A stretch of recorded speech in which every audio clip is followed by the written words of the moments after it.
Donc moi je suis Estelle Chex. Bonjour Estelle. Bonjour Agatha. Donc je travaille à l'INRA de Juilly-en-Josas dans l'unité maillage qui est la mathématique dont le sujet d'étude c'est la mathématique et l'informatique appliquée du génome à l'environnement. Donc c'est maths et info appliquées globalement à la biologie. Et donc je suis dans une équipe qui s'appelle Bibiome et on travaille sur le text mining, enfin plus précisément sur l'extraction d'informations. Et donc je vais faire une présentation pour introduire cette notion de text mining à extraction d'informations, pour montrer un peu ce que c'est et comment on fait. Voilà. Très bien. Donc jusque-là, ça va. Donc text mining, concrètement, il y a une traduction française qui existe. Fouille de texte. Fouille de texte. Fouille de texte. Donc dans le contexte, un petit préambule, donc c'est quelques chiffres, c'est pour la quantité de données qui est créée par jour. Donc c'est quelques chiffres sur le nombre de tweets envoyés dans le monde. Donc on est à près de 6000 tweets secondes dans le monde. Le nombre de recherches sur le moteur de recherche Google, c'est près de 39 000 recherches par seconde. Ah oui, quand même. Voilà, donc on arrive à des 10 puissance 9, hein, des milliards de requêtes par jour. La masse d'informations publiées, donc c'est de l'ordre de 29 000 gigaoctets chaque seconde. Toute plateforme, tout sujet confondu. Voilà. Et encore, ça, ce sont des estimations. Oui, bien sûr. Ça. Donc j'ai mis les sources. Donc il y a des ressources qui sont du coup assez anciennes, entre guillemets, parce qu'elles datent déjà de 3 ans. Pour les plus anciennes. Et en fait, on sait très bien que ces chiffres sont déjà obsolètes parce que ça va très vite. Et donc, on est dans ce qu'on appelle l'ère du big data. Donc, c'est la grosse masse de données. Et donc, en fait, qu'est-ce que c'est que ce terme bizarre de big data ? C'est un terme pour désigner vraiment l'ensemble de données qui sont si nombreuses et complexes. Donc, il y a vraiment beaucoup de volume de données et de complexité de la donnée, que tout ce qu'on utilise traditionnellement pour faire des analyses, c'est-à-dire par exemple des analyses où on peut faire sur 10, 15 échantillons, toutes ces méthodologies-là ne fonctionnent plus. Et on peut, du coup, on peut pas traiter toute cette masse de données. Et du coup, bien évidemment, même aujourd'hui, avec EdBang, on participe à l'explosion de ces données parce que une vidéo, c'est de la donnée en plus. Voilà, c'est de la donnée en plus. Pour pouvoir faire ce on the web, on a dû calculer et on a évalué, je crois, à 1,8 Tera de données produites juste pour ce week-end. Et donc, si on veut retraiter cette donnée-là, la vidéo, etc., il faut des nouvelles méthodes. On peut pas... faut plein de disques durs. Voilà, c'est ça. Déjà, il faut pouvoir le stocker, etc. Ouais. Et c'est des nouveaux problèmes qui apparaissent avec ce phénomène de big data. Et bien souvent, les informations sont redondantes et parcellaires. Alors, redondantes, donc je vais expliquer plus en détail tout à l'heure, et elles sont vraiment, il y a des petits morceaux, quoi. Donc, c'est assez complexe de pouvoir récupérer une information qui nous intéresse dans toute cette masse de données. Donc la redondance de l'information plus particulièrement, qu'est-ce que c'est ? On a une même information, et on a plusieurs façons de le dire. Donc sur les exemples que je vous ai pris, j'ai pris des tweets où en septembre dernier, Tim Burton a laissé ses empreintes dans le cinéma à Hollywood. Et en fait, donc il y a plusieurs façons de le dire. Donc on a le tweet officiel de l'AFP. Donc on dit, voilà, Tim Burton, il met ses empreintes sur le Walk of Fame d'Hollywood. Tu me redire, c'était quoi l'AFP ? C'est l'agence de presse. Ah, de presse. Voilà, c'est le grand institut de référence français, enfin l'agence nationale de la presse. Voilà, et donc en fait on a différentes façons de le dire. Donc en plus moi j'ai fait ma requête que sur le mot Tim Burton, alors qu'on pourrait dire le cinéaste de voilà, avec le film, avec le nom du film. Voilà, donc là c'est en plus une requête toute simple. Donc voilà, on parle de Siemens sur le Hollywood History pour dire vraiment au lieu de Walk of Fame, etc., etc. Donc il y a différentes façons de le dire. Là, en plus, on est sur du texte en anglais, mais il y a également le texte, du coup, en dans d'autres langues, en traduction. Et donc, par exemple, sur l'agence France Presse en français, donc l'AFP en français, il parle des empreintes, comme ça, en mettant la citation, mais on ne sait pas où. Donc, il laisse ses empreintes, on ne sait pas où, et en fait, il faut qu'on infère la connaissance à partir de l'information. Donc voilà, donc ça c'est pour présenter en fait ce qui est la redondance de l'information. Ah oui, pardon. Du coup, c'est Oui, toi c'est qui moi qui- anime, donc qui du coup, gère, c'est toi qui pardon. gère les questions. Tout à fait. Et donc, en fait, le big data amène des nouveaux défis.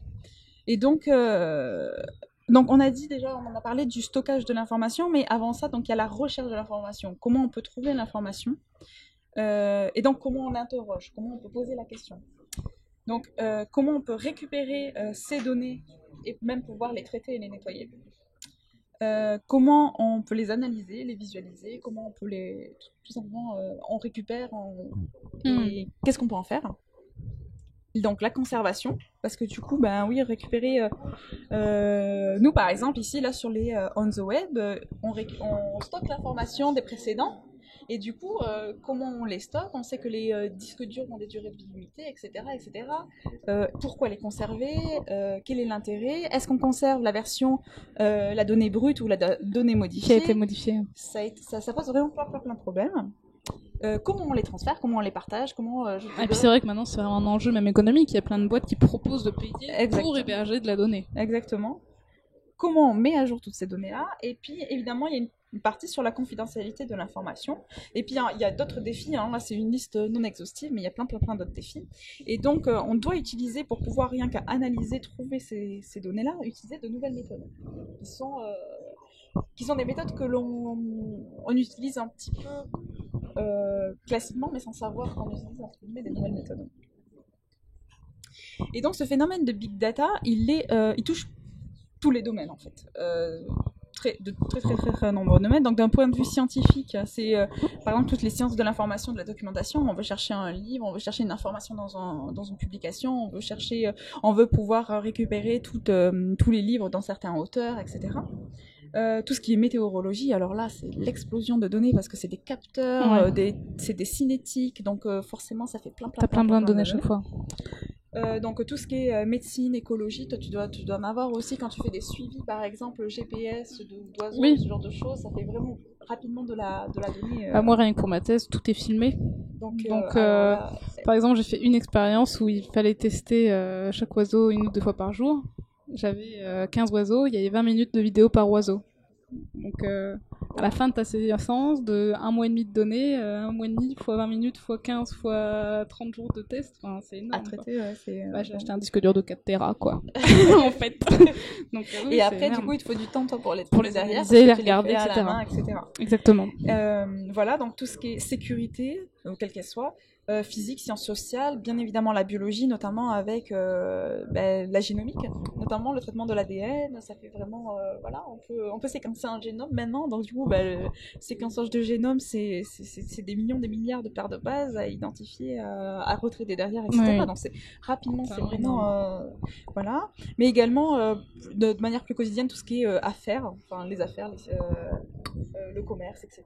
C'est le nombre de ventes, par exemple, qu'il y a par jour dans une boutique. Et puis après, voilà. Donc l'industrie, l'agriculture, etc. Et donc cette donnée-là, elle est sous plusieurs formes. On peut avoir le texte, l'image, la vidéo, le son, le signal, donc la météorologie par exemple, et évidemment le texte. Et donc il y a des informations qui sont vraiment essentielles et qui permettent d'améliorer nos connaissances dans toutes ces données-là. Et pour les traiter, il faut des nouvelles méthodes. Alors, un exemple peut-être qui va vous parler un petit peu plus pour vous qui nous écoutez, peut-être pour toi aussi, parce que tu utilises Twitter. Voilà. Un exemple d'application donc relatif donc ce qu'on appelle aux sciences sociales. Est-ce qu'on peut identifier automatiquement les émotions d'un texte écrit en langue naturelle et publié sur Twitter? Alors sachant que Twitter, pour ceux qui ne sont pas habitués, on est limité en nombre de caractères. Oui, donc du coup, c'est quelque part, donc ça veut dire que pas tout mettre ce qu'on a envie de mettre. Voilà. Donc pour transférer une émotion, on va utiliser certains types de mots et on va surtout parler. Donc on dit la langue naturelle. Donc je vais expliquer ce que c'est la langue naturelle. Donc on dit donc la définition.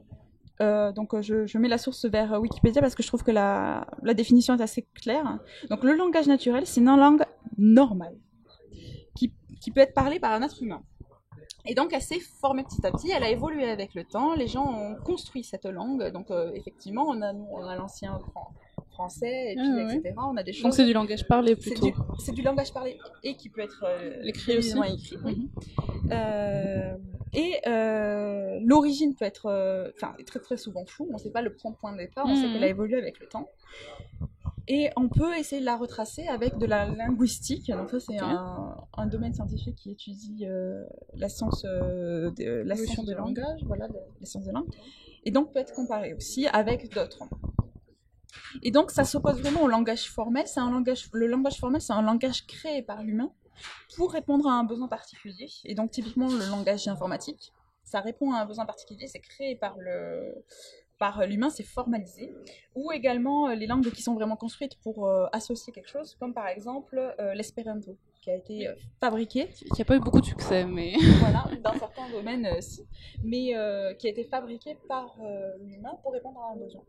Donc voilà. Donc l'espéranto, pour faire un bref rapide, c'est une langue qui a été créée il n'y a pas si longtemps que ça. Et l'idée, c'était que ce soit une langue plus ou moins universelle, c'est ça, qui prenait des bouts de mots de plein de langues différentes pour créer une nouvelle langue qui soit parlée par le plus de monde. Donc qui soit formalisée, donc qui soit construite et qui soit... Donc voilà, le langage naturel, c'est le langage qu'on utilise. Donc c'est-à-dire qu'on a plusieurs façons de dire quelque chose, on peut utiliser plusieurs synonymes, etc., etc. Il y a plusieurs registres de langage aussi. Si tu utilises un registre plutôt soutenu, plutôt avec des expressions tout ça, tous les jours, voilà, etc. Ok. Donc là, je présente une étude de Wang en 2012. Et en fait, ils ont récupéré des tweets et ils les ont classés en 7 grandes catégories. Enfin, je me tourne comme je veux bien voir aussi en même temps comme ça. Voilà, sinon tu voyais pas parce que là-bas c'est un peu trop. Il faut que tu puisses lire aussi. Voilà, toi, non, moi ça va. Donc voilà, donc il y a 7 grandes catégories qui reflètent à la fois la joie, la tristesse, la colère, l'amour, la peur, la reconnaissance et la surprise. Et donc ils ont identifié soit des hashtags, donc des mots dièses, soit des exemples de mots qui sont rattachés à ce terme-là. D'accord. Donc, et en mettant des exemples, et donc ils ont analysé plus de 2 millions de tweets. C'est trop drôle. On voit le premier joy, emotion, donc émotion, joie, hashtag word example. Donc il y a marqué excited, happy, elated, proud. Donc, et ensuite il y a marqué l'exemple du tweet où c'est marqué oh my god, I finally fit into our pair of my jeans from last year, hashtag excited, qui veut dire oh mon dieu, je rentre enfin dans mon jean acheté de l'an dernier. Hashtag, je suis excitée. Voilà. Donc ça, faut faire très gaffe à ce qu'on met sur Twitter, parce qu'après on se retrouve dans une étude. Exactement. Voilà. Et donc, justement, on va se retrouver dans ma présentation sur quelqu'un qui a dit quelque chose. Et donc justement, cette première ligne, on dit, voilà, s'il y a le mot excited, alors... comment vous allez... vous pensez, c'est-à-dire, s'il y a le mot excited, alors ça veut dire que ça... C'est de la joie. C'est de la joie. C'est pas tout à fait vrai. Donc... Quand on utilise les mots tels quels, on ne peut pas catégoriser le tweet directement avec la joie. Pourquoi ? Donc on va passer par une phase de désambiguisation lexicale. C'est dur à dire, cette désambiguisation lexicale. Pourquoi ? Un exemple. Donc un tweet que j'ai mis anonyme, ici, j'ai un exemple de quelqu'un qui utilise le mot happy, mais qui ne reflète pas forcément la joie. Parce qu'il dit le plus gros changement de ma vie, c'est quand je suis passée du Happy Meal au Maxi Best-of. Voilà, très bien. Donc il utilise le mot happy. Est-ce qu'il exprime la joie ? Je ne sais pas forcément. Voilà. Alors après, est-ce que c'est dû au fait que ce soit un tweet en français ? Ou est-ce que du coup tu as une restriction avec la langue de la personne qui parle à la base ? Là, effectivement, ça a été un apprentissage sur la langue, mais en fait, non, c'est quelque chose, tu peux dire, c'est pas parce que tu utilises un mot que tu veux forcément, c'est pas ce qu'on appelle, nous, un strict matching, c'est vraiment pas parce que tu utilises un mot que ça veut dire ton émotion. Voilà. Et donc, il faut toujours passer par une phase de... très souvent, en fait, il y a des mots qui ont plusieurs sens. Et donc, du coup, tu ne sais pas forcément informatiquement, si tu utilises ce mot-là, tu peux pas associer forcément l'émotion directement. Ouais. Il faut vraiment faire un travail plus en profondeur que il y a cette suite de caractères qui est très, très, très, très souvent, ça veut dire ça. Est-ce que dans tous les contextes, ça veut dire ça ? Non, clairement pas. Et donc, en fait, les auteurs se sont bien évidemment confrontés au problème, donc dans la langue en anglais.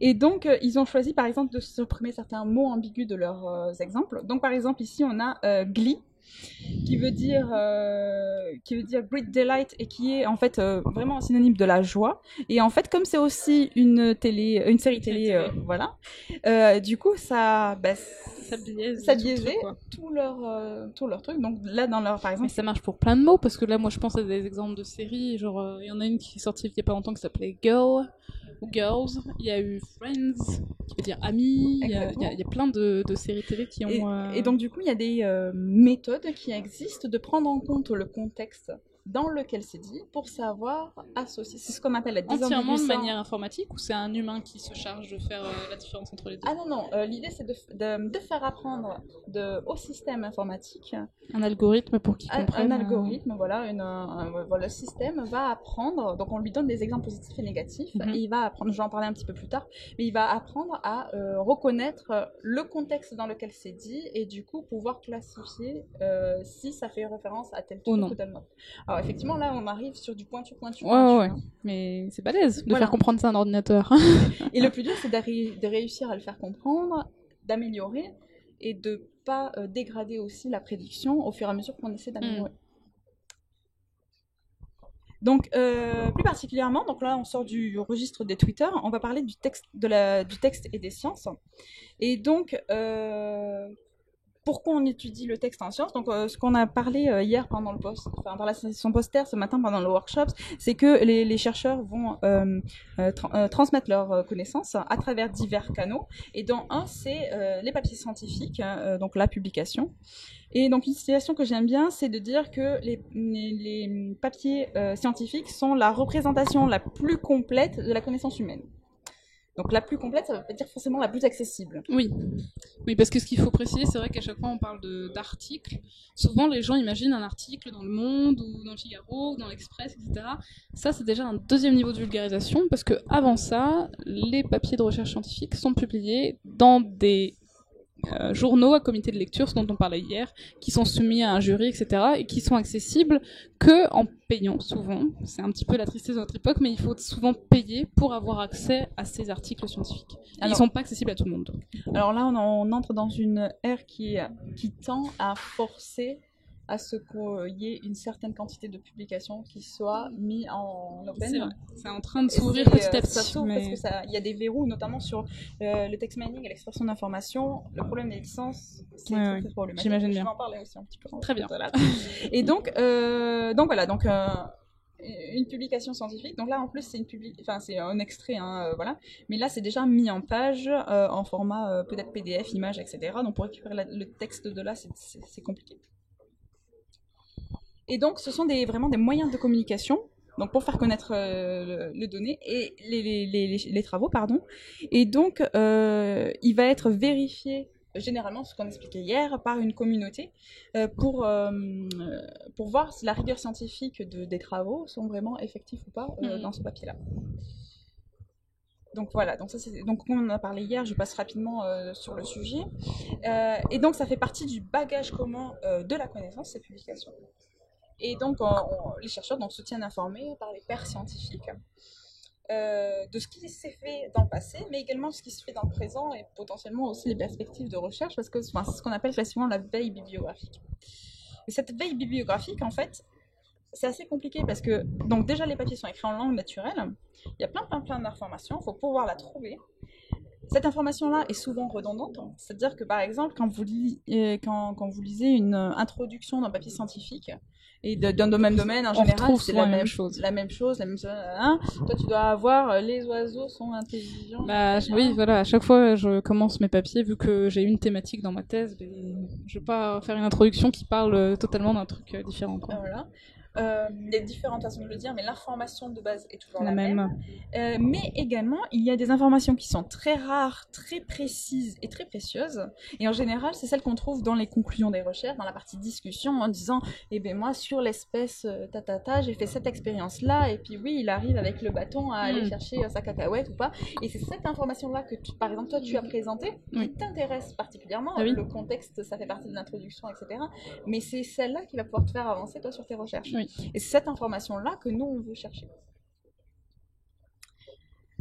Donc, la veille bibliographique manuelle, c'est assez difficile à faire sans méthodologie adaptée, c'est-à-dire que classiquement, et donc on utilise quand même quelques méthodologies, on a des recherches par mots-clés, on fait des veilles, on a des requêtes Puis il y a des moteurs de recherche aussi spécialisés sur les articles scientifiques qui permettent d'avoir un accès. Mais qui vont toujours chercher sur des mots-clés. Enfin, qui vont requêter sur des mots-clés. Alors, ce qu'on a du street matching ou un petit peu de variation sur le terme, mais pas beaucoup plus en fait. Et donc on peut utiliser des outils automatiques. Et donc en fait, qu'est-ce que c'est le text mining à proprement parler et la fouille de texte? C'est un processus qui permet d'extraire de l'information de très haute qualité à partir du texte. Donc ça, c'est la définition de Wikipédia. C'est utiliser grâce à un ordinateur de nouvelles informations qui étaient jusque-là inconnues, parce que non détectables, non visualisables, non requêtables, ou qu'on pouvait très difficilement mettre ensemble, sauf si on utilise vraiment plein de petites mains pour faire ça, le travail à la main, mais c'est long. Quand on voit la quantité, c'est juste hallucinant. C'est juste très long. Et surtout, de créer des nouveaux faits ou de nouvelles hypothèses. Et donc, ce nouveau champ qui est vraiment en plein essor essaie vraiment de récupérer de l'information qu'on appelle significative, qui intéresse, donc à partir du langage naturel, donc qui n'est pas structuré, pour des objectifs particuliers. Et donc, l'extraction d'informations, parce que j'ai fait la distinction entre les deux, et donc là, il y a un lien. Donc, ce que je présente, c'est ce que l'extraction d'informations, ce n'est pas. Donc, l'extraction d'informations, ce n'est pas la récupération d'informations. Et là, le choix des mots est très important. La recherche d'informations, la récupération d'informations, la recherche documentaire, c'est renvoie un set de documents pertinents par rapport à une requête. Donc, j'ai une collection de documents. Exemple, tout le Internet. Voilà. Ce qui est déjà large. Je veux récupérer l'information. Je tape un mot-clé dans mon moteur de recherche Fergory, Quant, Google, etc. Et je vais avoir une liste de documents pertinents. Et donc, c'est l'humain qui analyse ces documents pertinents en fonction de ma requête. En général, le mot-clé est retrouvé dans le mot-clé avec plus ou moins, suivant l'algorithme, etc., plus ou moins de pertinence, plus ou moins de qualité. Donc ça, c'est la recherche d'informations. L'extraction d'informations, ça renvoie des faits à l'humain. C'est-à-dire qu'on extrait des documents l'information par rapport à la requête. Donc c'est-à-dire, les faits sont préalablement indexés dans différentes catégories. Et quand on fait une requête, on n'a non plus le document, mais les faits qui sont pertinents. Qui sont extraits de ton document déjà. Qui sont extraits du document. Ouais. Et donc du coup, il y a c'est une étape une étape de traitement qui est vraiment différente par rapport. On va pas forcément. Donc, suivant les traitements qu'on utilise pour extraire l'information, on va avoir déjà un pré-processing en amont qui déjà permet de classifier, de récupérer l'information de manière plus intelligente. Et du coup, le travail derrière de l'humain est quand même facilité parce que du coup, il analyse les faits et non pas les documents dans lesquels sont constitués les faits, qui sont pertinents ou non. Voilà, donc il y a déjà un pré-processing de manière non négligeable. Et donc, on arrive vraiment sur la donnée. Donc, l'extraction d'informations, c'est retrouver de l'information structurée à partir de quelque chose qui n'est pas structuré, donc ou semi-structuré. Et c'est donc une tâche très très très importante dans le text mining et qui inclut notamment tout ce qui est le NLP, c'est-à-dire le traitement automatique de la langue, parce que du coup ça fait appel à différents domaines scientifiques. Mais ça veut dire que ton ordinateur, ton outil, il est capable de comprendre la grammaire par exemple, c'est-à-dire qu'il va savoir où débute et où finit ta phrase. Exactement. Et ça, on va lui faire apprendre. Justement, je vais présenter comment on fait pour faire ça, parce qu'il faut lui faire apprendre justement la grammaire. Savoir où couper et où commence et débute ton information, quoi. Donc on peut extraire à partir des documents les faits, les types d'événements, les entités, des relations. Je vais expliquer ces termes-là un peu plus après. Et donc en général, après, on les extrait automatiquement, on les met dans une base de données qui peut être ensuite utilisée pour faire des requêtes. Alors, dans l'extraction d'informations, il y a plusieurs disciplines qui sont impliquées. Alors ça va être je vais essayer d'être. Donc voilà. Donc l'extraction d'informations, voilà, c'est inclus dans c'est inclus dans le text mining et le traitement de la langue naturelle. Le text mining est globalement inclus aussi, donc avec un overlap bien évidemment, sur l'intelligence artificielle. L'intelligence artificielle qui fait appel au domaine de la mathématique et de l'informatique. Ah, c'est très très imbriqué de partout. C'est pas fini. L'intelligence artificielle fait appel aussi aux sciences cognitives. Sciences cognitives qui sont incluses dans les sciences humaines, qui ont un overlap aussi sur les sciences humaines et sociales. On utilise pour faire du text mining et donc de l'extraction d'informations une partie qui s'appelle l'ingénierie de la connaissance, dont je vais en parler un petit peu plus après, mais également de la linguistique, puisqu'on utilise du traitement de la langue naturelle.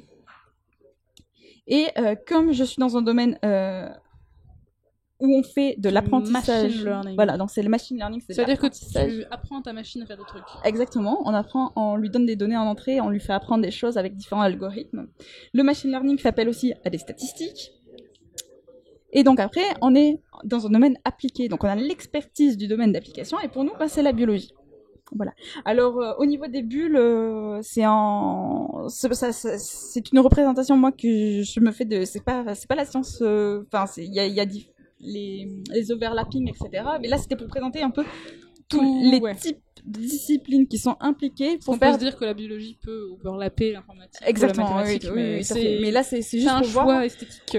Toutes les types de disciplines qui sont impliquées pour que moi, individu, je recherche de l'information très précise dans mon domaine de la biologie. Il faut que je prenne des points qui sont dans tous ces trucs-là. Et tout ça, tu sais le faire? Non, parce qu'on est une équipe. Donc, moi, je suis un peu à l'interface de plein de choses. Par exemple, moi, ma spécialité, c'est absolument pas le machine learning et la statistique. Moi, je suis plus à l'interface entre l'ingénierie de la connaissance, l'extraction d'informations et l'expertise du domaine. Voilà. C'est vrai que c'est important de le dire aussi, mais je pense que les sciences, c'est quand même souvent du travail d'équipe. Il faut insister là-dessus. Donc, nous, dans notre équipe, on est vraiment très complémentaires sur ces sujets. Il y a des gens qui sont très, très, très spécialisés en informatique, plus en maths stats, etc., etc. Et que pour que ça marche bien, il faut tous qu'on s'entraide et qu'on soit un peu bisounours, parce que se tirer dans les pattes, c'est pas du tout productif. Donc, exactement. Il faut vraiment... Alors, dans ce sens-là. Donc, l'extraction d'informatique et le TAL, donc le traitement automatique de la langue, peuvent être utilisés pour des applications biologie. Et donc, pourquoi la biologie? Parce que les chercheurs en biologie ont certains besoins qui peuvent permettre de faire émerger des questions qui sont vraiment nouvelles pour le traitement automatique de la langue et l'extraction d'informations, parce qu'ils ont besoin d'informations où, classiquement, quand on fait de la recherche, on n'aurait peut-être pas pensé à récupérer ce type d'informations-là, mais donc du coup, ça permet de faire émerger des questions et des problématiques qui sont très nouvelles. Et donc, en général, la communauté des chercheurs en extraction d'informations et en traitement automatique de la langue se rassemblent via des challenges. Donc j'en ai parlé un petit peu ce matin parce que j'ai présenté un poster de challenge. Et en fait, ça propose des cas d'études. Et donc ces cas d'études, ça permet de stimuler vraiment toute la recherche de la communauté, de l'EI et du TAL, qui vont un peu se casser les dents sur des problèmes durs. Donc nous, dans notre cas, c'est appliqué à la biologie, mais ça peut être appliqué... Alors pour moi, cas d'études, il faut peut-être que tu redéfinisses, parce que moi, cas d'études, dans mon domaine, c'est t'as étudié un seul individu ou un seul phénomène ponctuel rare qui n'était pas forcément dans un protocole systématisé.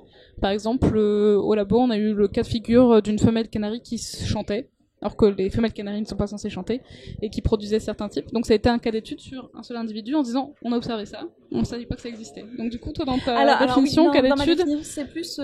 on va fournir un set d'exemples. Donc on va fournir vraiment un set d'exemples de choses que l'on a extraites du texte, c'est des exemples, sur lesquels les gens vont faire des traitements automatiques de la langue, et après on va fournir un autre set d'exemples, d'accord, sur lesquels on va évaluer ce qu'ils ont fait. Ok. Voilà. Ça marche. Et donc ça permet en fait que les gens tentent de développer des nouvelles méthodes pour répondre à la problématique donnée. Et donc du coup après on évalue les méthodologies par rapport à ça. Et donc on a plusieurs challenges qui existent.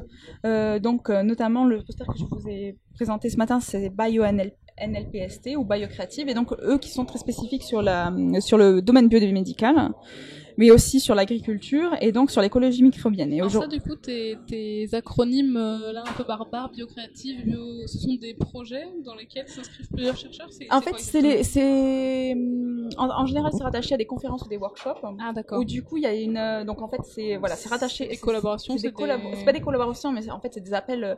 Donc c'est vraiment la structure. Ouais. Alors en gros, c'est une conférence. T'as une conférence, mais pour pouvoir y accéder, t'as la partie vraiment pratique où tu dois participer à ces tâches-là. D'accord. Donc en fait, en gros, on pourrait académiquement, ça, on pourrait dire c'est un TP à l'échelle du chercheur. C'est-à-dire que tu donnes un exercice, toi tu es organisateur, tu donnes un exercice. Et chacun doit le faire. Il y a des gens qui doivent le faire s'ils veulent participer. Ok.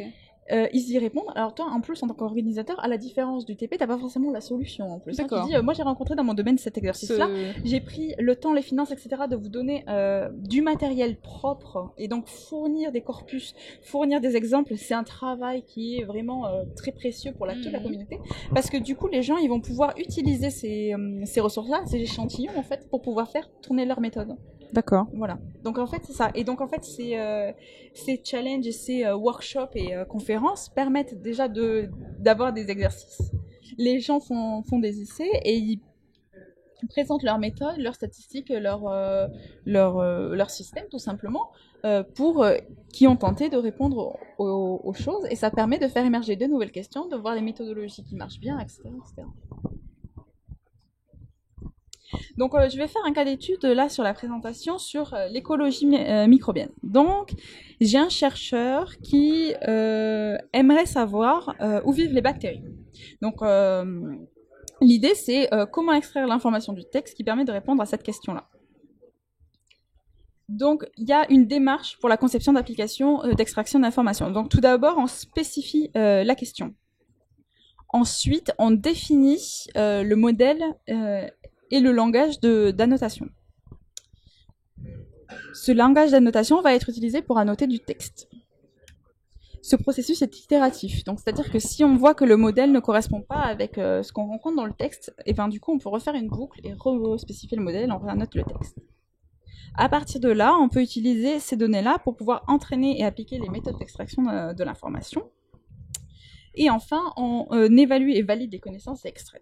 Et en fait, ce processus... Ça, l'évaluation et la validation, c'est toujours l'ordinateur qui le fait ou il y a quand même l'intervention d'un humain derrière à un moment donné? En fait, il y a l'intervention d'un humain parce que la référence, c'est l'humain. Ouais. Et donc, on va comparer, donc je vais en parler... Il y a quand même quelqu'un qui vérifie que l'ordinateur n'a pas fait n'importe quoi. Voilà, on va évaluer statistiquement, en fait, l'écart par rapport à ce qu'on considère comme la gold annotation, qui est la référence humaine. Okay. Et donc, après, en fait, on peut réannoter le texte. Si jamais on voit que y a des soucis. Donc là, je vais présenter ce schéma-là pour spécifiquement la biologie, donc pour l'écologie microbienne.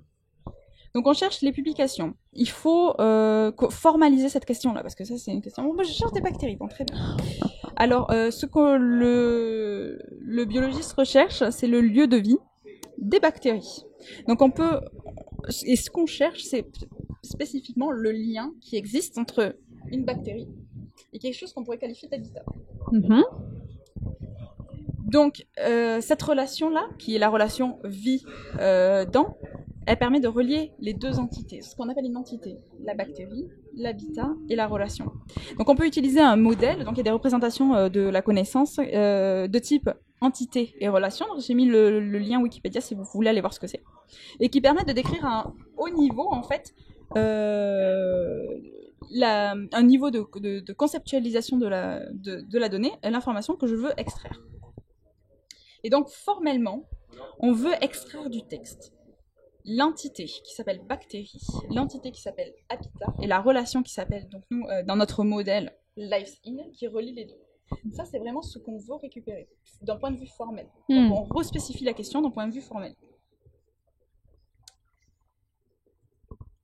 Derrière cette question-là, il y a aussi une question de catégorisation. C'est-à-dire que le chercheur, il ne veut pas toutes les instances que l'on trouve dans le texte. C'est-à-dire qu'il ne veut pas, ici j'ai mis quelques exemples, il ne veut pas récupérer tous les E. coli, Escherichia coli, Escherichia coli, Escherichia coli dans une base de données qui serait en lien avec le newborn calves, young calves, dairy calves, etc.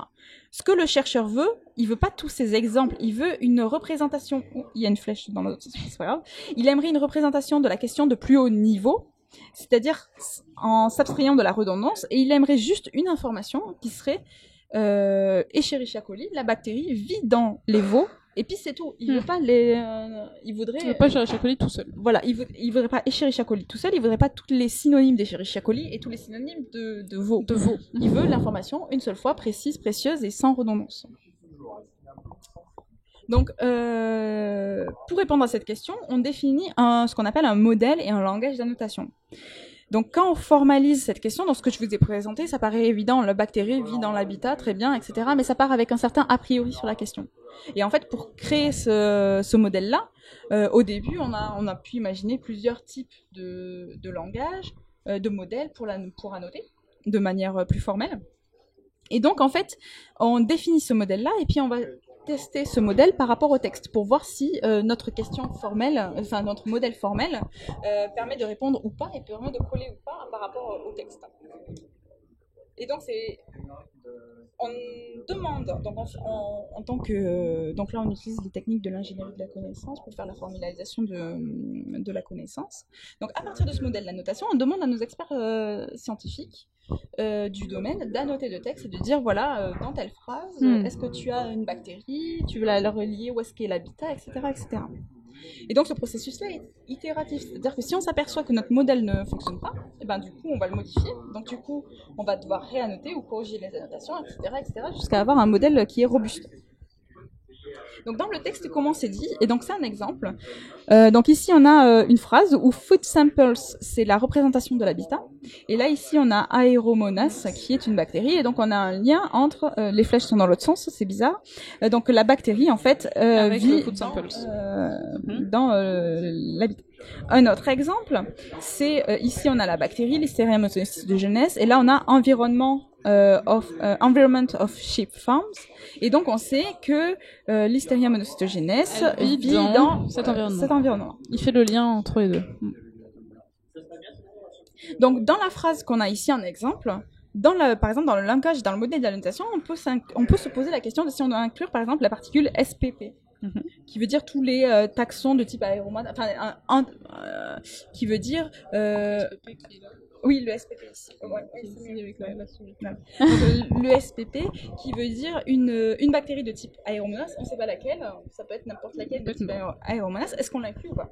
Et donc, donc c'est un choix. Donc, suivant le choix, soit on l'inclut, soit on l'inclut pas. Mais du coup, ça fait modifier la notation, etc. Et donc, nous, ce qu'on utilise, c'est qu'on fait une sorte de manuel de bonne pratique d'annotation où on référence tous les choix qu'on a fait et pourquoi on les a fait.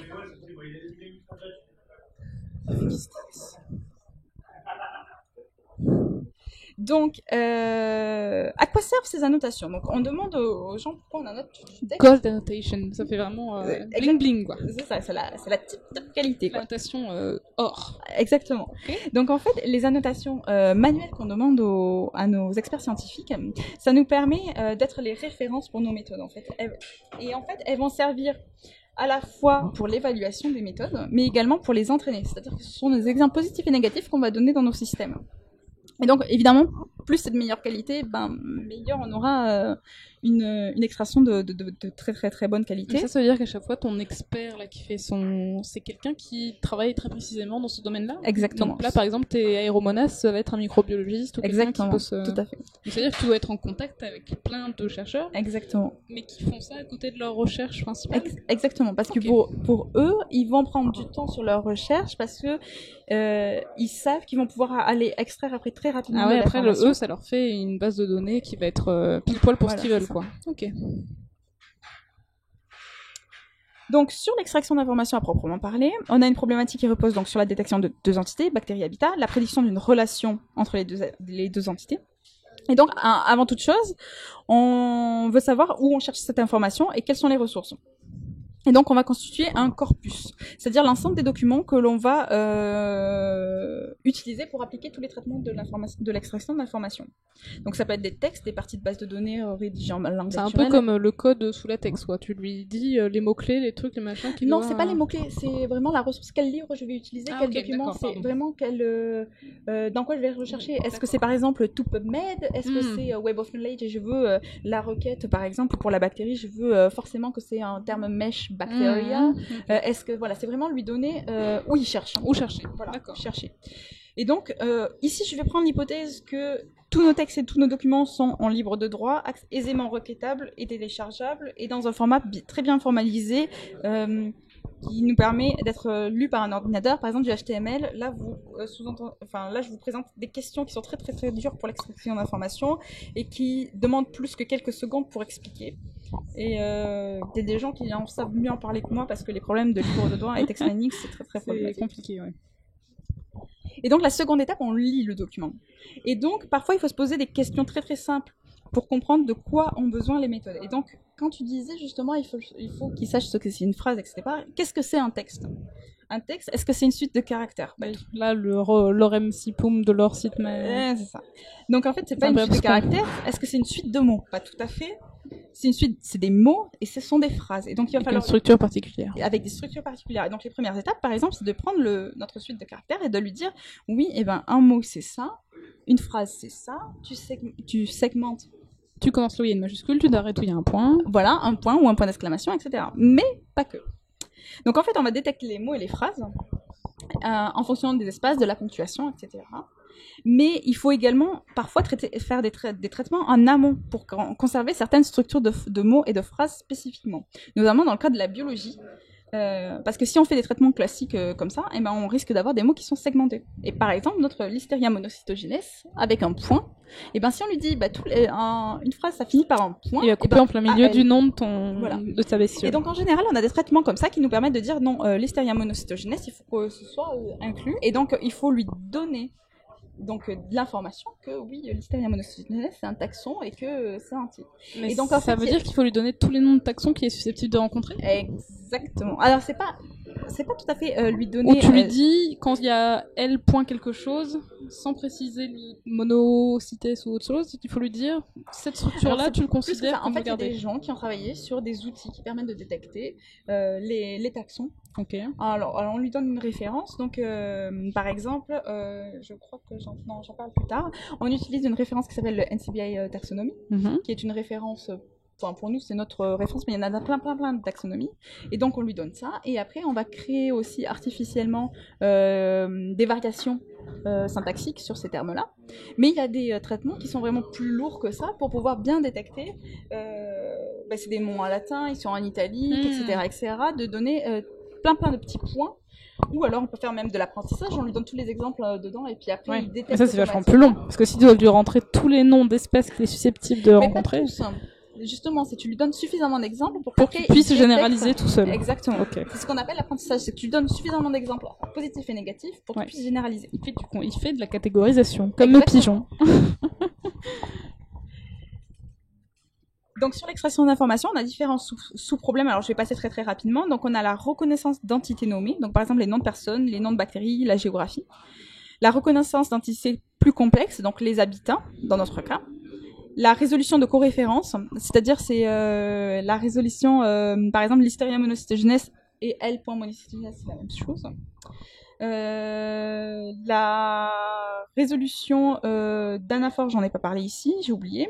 L'extraction aussi de propriétés, c'est-à-dire l'association par exemple avec un habitat, il y a tel pH, telle température, etc. L'extraction de relations et l'identification des événements. Alors les relations, en général, ce sont des liens entre deux entités de façon binaire. Et les événements, en général, ce sont des relations qui sont plus complexes. Donc, par exemple, c'est une bactérie, un habitat, et puis la condition, par exemple, à 90 degrés. Avec température. Voilà. Donc, pour les bactéries, donc ce que j'expliquais tout à l'heure rapidement, c'est qu'on utilise la ressource taxonomique du NCBI. Donc, une taxonomie, c'est une classification de concepts dont la structure, la relation entre eux est très formelle. Et c'est de type ISE. C'est-à-dire que, par exemple, Listeria, on peut avoir une classification. À l'intérieur, il y a des sous-parties. Il y a des sous-parties. Donc, il y a Listeria monocytogenes. Et le lien entre Listeria monocytogenes et Listeria, ça veut dire que Listeria monocytogenes est une Listeria. Cette relation est très formelle. Voilà, donc ça, on utilise des taxonomies. Et donc, à partir de là, on peut aussi catégoriser. Donc, ce qu'on expliquait, l'idée, c'est de détecter des entités qui sont similaires dans le sens et qui peuvent être rattachées à une catégorie unique. Donc, sur les exemples, par exemple, donc, tout ce qui est L monocytogenes et Listeria monocytogenes, de dire que c'est la même chose, et on va le rattacher à une catégorie unique. Donc, nous, dans notre cas, par exemple, on rattache au tax ID, à l'identifiant, donc c'est le chiffre là, 1639. Et pour nous, chaque Listeria monocytogenes ou chaque synonyme, donc il y en a plein, il y en a 25 ou 30, de dire chaque fois qu'on rencontre ce synonyme-là, on le rattache forcément au nom que tu as défini. Là, dans ce cas-là, au numéro. Et donc, du coup, on aura vraiment une catégorisation comme des pigeons, en fait. Pour dire, on le met dans cette catégorie-là ou non. Voilà. Pour les habitats, on utilise non pas une taxonomie, mais une ontologie. Alors, une ontologie, c'est une représentation sémantique de la connaissance, où les concepts sont organisés de la même façon qu'une taxonomie, mais on a des relations supplémentaires. Donc, on a des ISE, on a des part-of, on a des has-part, etc. Donc, par exemple... C'est toujours une histoire d'imbrication. Il y a toujours un grand tiroir dans lequel tu as des sous-parties. C'est pas imbriqué forcément, justement. Par exemple, tu peux dire que ton bras est un membre. Ouais. Voilà. Mais ton bras fait partie de ton corps. Oui. Donc, du coup, tu vois, tu as une représentation de la connaissance de ton bras de deux façons différentes. Oui. Voilà. Et donc, en fait, tu as différentes relations que tu peux utiliser. Donc, l'avantage de l'ontologie, c'est qu'on peut inférer des connaissances, exactement comme avec tes animaux. C'est-à-dire que si on sait, par exemple, qu'on a quelque chose qui est inclus dans un objet, et que cet objet-là est une type de machin, alors ça veut dire que cet objet... fait partie de l'autre. Et voilà, donc tu peux vraiment créer de la connaissance. Et l'avantage de l'ontologie, c'est que tu peux vraiment inférer des nouvelles connaissances. Ok, donc là tu disais, tu as la membrane mitochondriale qui fait partie de la mitochondrie vu qu'elle l'enveloppe, et que cette mitochondrie est un organisme intracellulaire, donc la membrane mitochondriale fait partie d'un organisme intracellulaire. Exactement. Donc ça, c'est un extrait de la génontologie, qui est une ontologie très très célèbre dans le monde de la biologie, notamment de la génétique. Ok. Et donc nous, on utilise l'ontologie qui s'appelle Ontobiotope, qui est construite spécifiquement pour la détection des habitats des micro-organismes. Donc pas des habitats genre le pré, la vache, je sais pas, enfin, voilà, mais vraiment spécifiquement à l'échelle microscopique pour les micro-organismes. Okay. Donc en fait, elle a été créée depuis de nombreuses années. Et donc, on l'a, au fur et à mesure, fait des processus itératifs pour pouvoir vraiment l'utiliser. Et donc, on l'utilise à la fois pour la détection des entités dans le texte, la catégorisation des concepts, mais également pour une requête de manière intelligente. Et d'ailleurs, je t'arrête là 2 secondes, mais en vrai, je t'ai pas posé la question tout à l'heure, mais le text mining, ça date de quand ? Les premières démarches pour faire ce genre de choses ? Parce que ça fait quand même appel à des technologies un petit peu poussées. Enfin là, on parle d'intelligence artificielle, ouais, mais en etc. fait, c'est des concepts qui sont il y a les prémices. Je pense que c'est dans les années 80-90, quoi. D'accord. Mais il n'y avait pas tout ce côté informatique poussé quand même. Non, mais ça n'empêche pas que l'information de chercher l'information dans le texte, voilà. Après, il y a vraiment un essor dans les années plutôt, je dirais médiane 90, quoi. D'accord.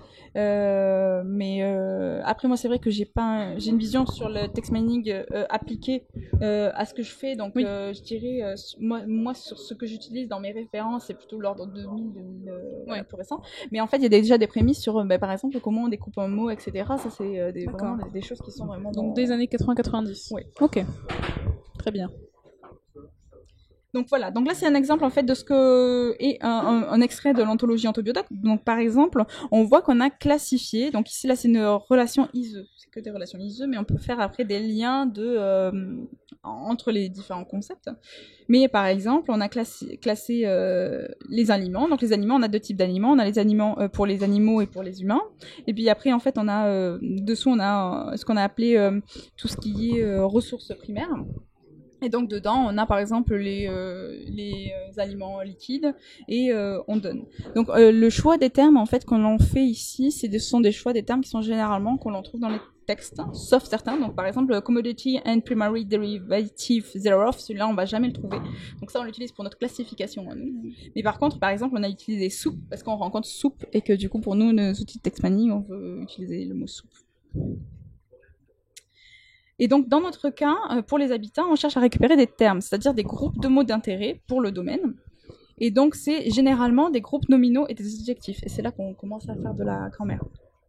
Et donc, on utilise généralement la structure syntaxique des termes pour définir ce qu'on appelle la tête du terme et les modifieurs. Donc là, on tape sur la grammaire. Donc j'explique. Vas-y. Si on a un mot tout simple, par exemple, cheese, fromage, on a un seul mot. Donc on a la tête. C'est lui qui porte le... Cheese. Donc généralement, la tête, c'est ce qui porte le sens principal, en fait. Voilà. C'est pas toujours vrai, mais généralement. Si on a reblochon, cheese, on a deux mots, ce sont tous les deux de noms. La tête est toujours cheese, et on a le modifier qui est reblochon. On sait que c'est un fromage. Comme un adjectif, c'est un truc qui va te préciser. Voilà, et donc on a la version avec l'adjectif. Voilà, où pareil, la tête est cheese, et le modifier est l'adjectif spoiled. Fromage pourri. Exactement. Bon, c'est triste.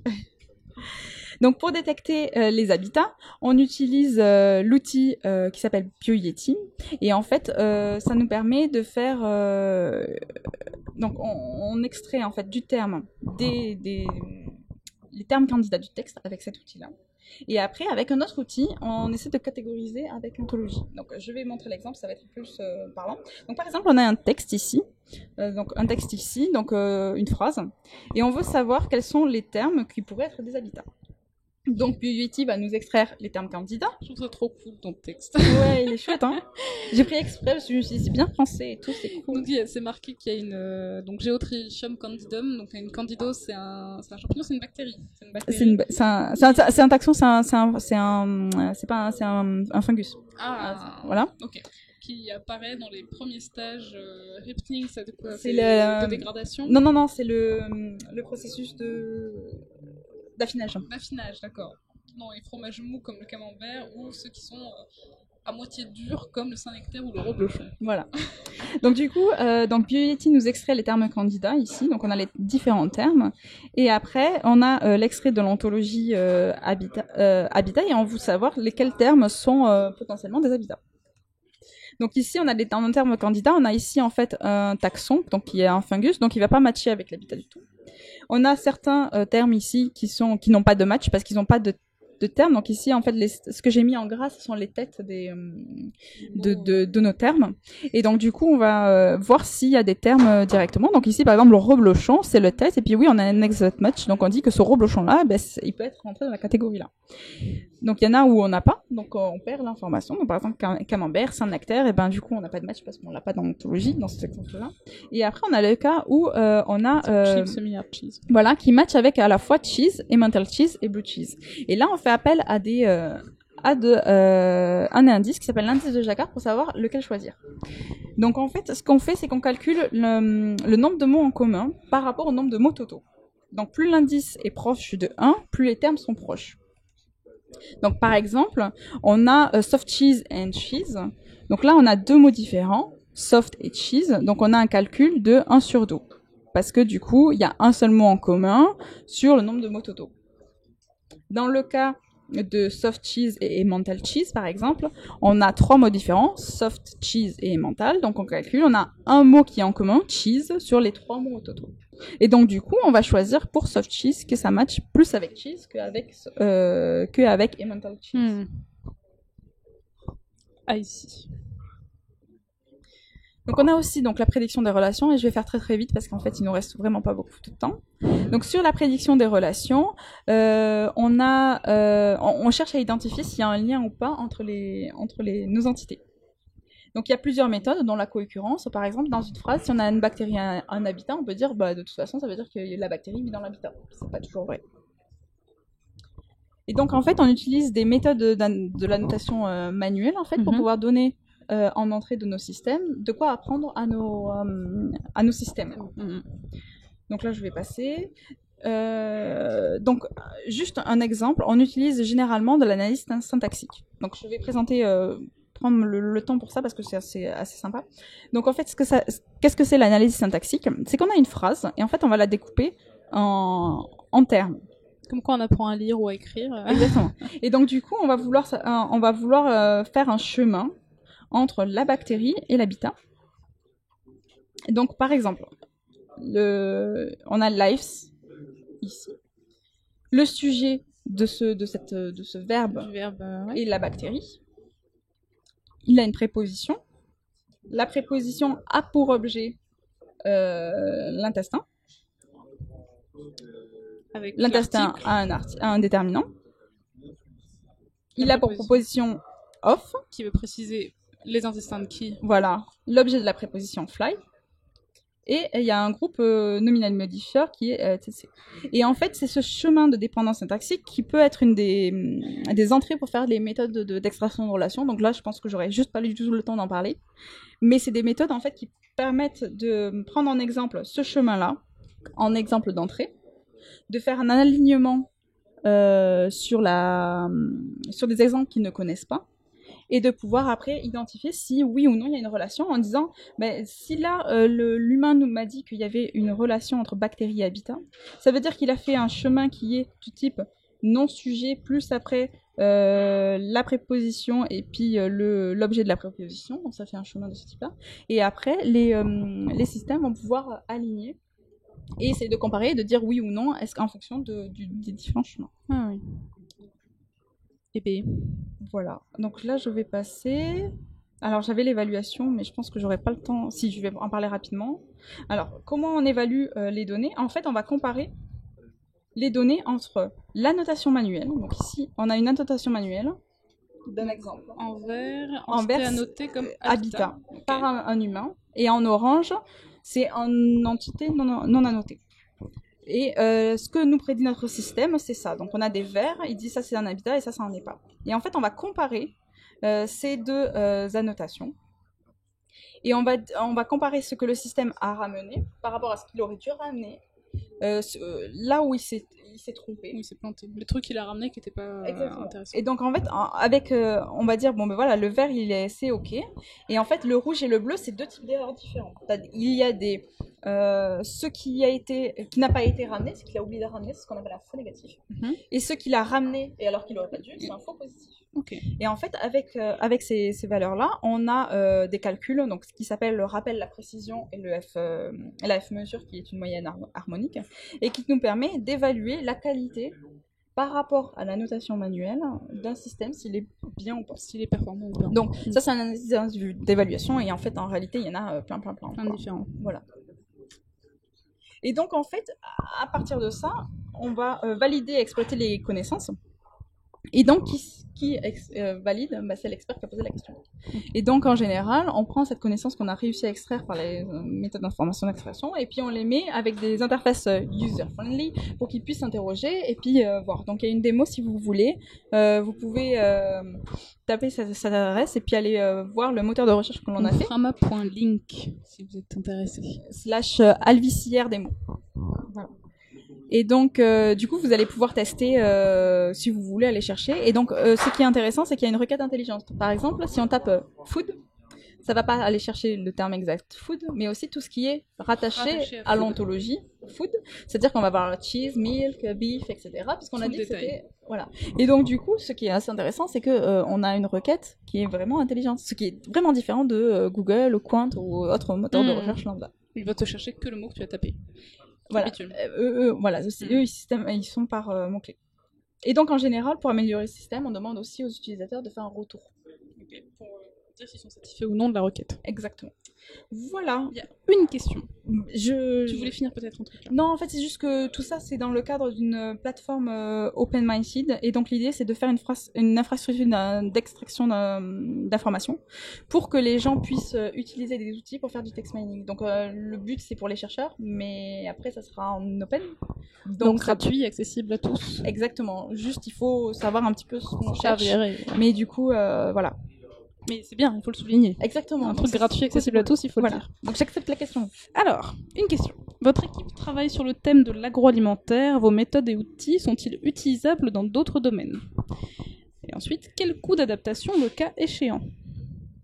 Alors oui, ça travaille donc le domaine d'application est l'agriculture et la biodiversité. Et justement, le projet que je présente là le but, c'est d'avoir des outils qui sont modulaires et utilisables à plusieurs domaines. Et en fait, justement, open-minded, là, il y a différents cas d'études, donc là, au sens plus exemple, comme j'ai présenté tout à l'heure, où c'est à la fois les sciences sociales, les sciences de la documentation, etc. Donc, il y a plein d'autres choses.